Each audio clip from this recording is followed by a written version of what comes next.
Hello there, and welcome back to the channel. This will be a bit of a shorter video and more of a rant than an actual review. I'll give my full thoughts on the Acolyte once the series is done, since I think it's only fair to see how the story fully wraps up. But I had this thought today. Why is it that the Acolyte is generally viewed as this really bad woke propaganda that breaks canon, while Loki, which arguably has the same traits, has been viewed as one of the best Marvel shows? I'm gonna keep it a $1.50. I hated Loki. So far, I think it's the worst thing to come out of Disney Plus. Yes, even worse than The Acolyte or The Book of Boba Fett.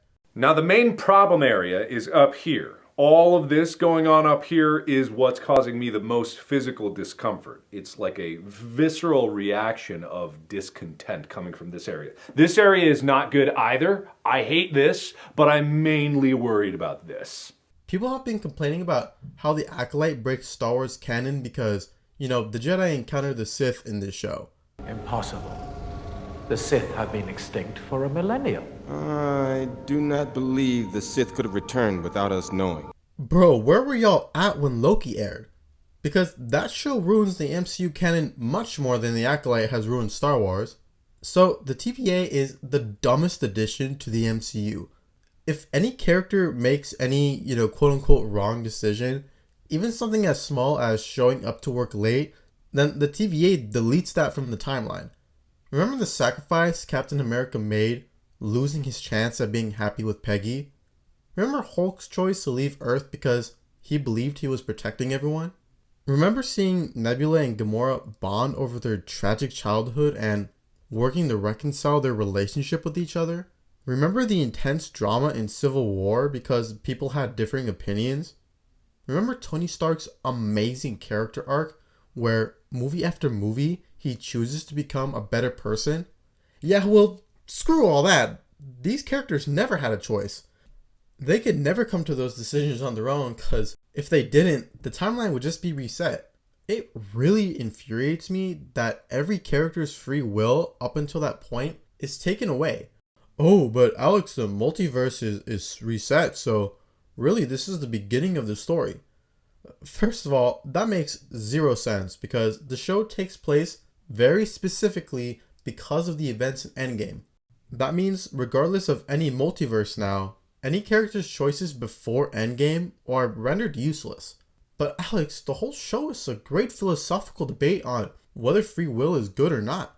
Well, maybe that'd work on its own, but this show completely ruined the legacy of every movie and character that came before that show. I'm here to double down. That shit is a two-pack of ass. The fuck are you talking about? That shit stinks. As much as the canon shenanigans in the Acolyte can be pretty annoying, it's nowhere near the level of Loki's, which for some reason was much better received. Loki's character development also makes no sense. The last time we see this version of Loki, he's absolutely decimating New York City. Yet he sees a video which, for all he knows, could have been a lie, and yet somehow he speedruns his entire character arc from the Infinity Saga. He's also extremely weak and dumb for most of the show, which is strange because he's supposed to be one of the most cunning and dangerous individuals in the MCU. I guess that just comes with unlocking the final boss as a playable character. Also, why the hell are the Infinity Stones paperweights? Arguably the coolest things in the Marvel Universe, the whole Crisis Infinity War was based around, are reduced to nothing. Reality is often disappointing. So you see, this is why I just get a little confused and upset with this whole Acolyte controversy, because we've already seen a show that's done much worse in terms of canon lore breaking, but it was received super positively for really doing much worse things than the Acolyte. Another complaint about the Acolyte is that it's woke propaganda, specifically in terms of a lesbian relationship. I mean, I really think that's reaching here. Yeah, there's a lesbian couple and a very diverse cast, but I'd argue the quote-unquote wokeness is much worse than Loki. So, Loki mentions once to Sylvie he was bisexual in a throwaway line, but it's literally never touched upon again. To me, that's blatant queerbaiting. If you're not going to put in the work to actually represent these people, why put that line in the first place? Sylvie as a character is both really annoying and doesn't make much sense. So I think the whole thing is that Loki is supposed to be gender fluid, but if the TVA is supposed to eliminate time variance as soon as they go astray, why do they wait like 15 years to kill her? Wouldn't they need to eliminate Sylvie upon her birth or whenever she transitioned? I mean, being a man and a woman is pretty different. Remember, something as small as arriving to work late should make the TVA intervene. Something crucial to a person's life, like their gender, is a pretty big thing. I'd be much more understanding in a multiverse situation, but it's very explicit that this is supposed to be one timeline. As much as I enjoyed Crocodile Loki, even that makes zero sense here. But regardless of that wormhole of a discussion, Sylvie's character is just a cheap attempt at representation. Because rather than making an original character with her own motivations and history, she's just subjected to a less interesting version of her male counterpart. Loki and Sylvie also kiss?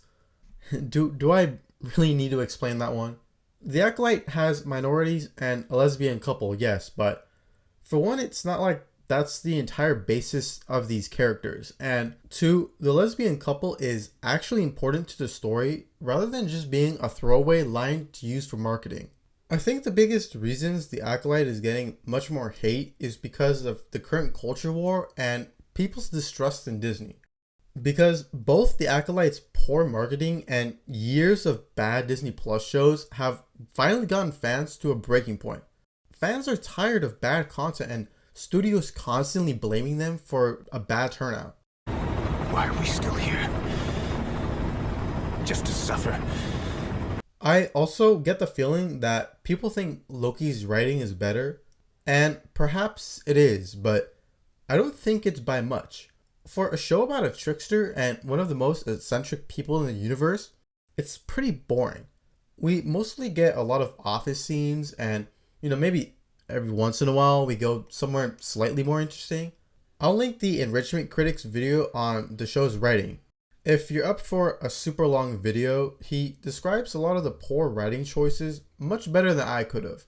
All of this is to say, I think if Loki was released today, I don't know if it would be received as positively as it was, especially given the current state of the MCU. Maybe I was on just a different side of the internet at the time, but I'm just really surprised the Acolyte is getting trashed on so much when Loki got great reviews, but it did far worse when it comes to breaking canon and really bad representation in my opinion.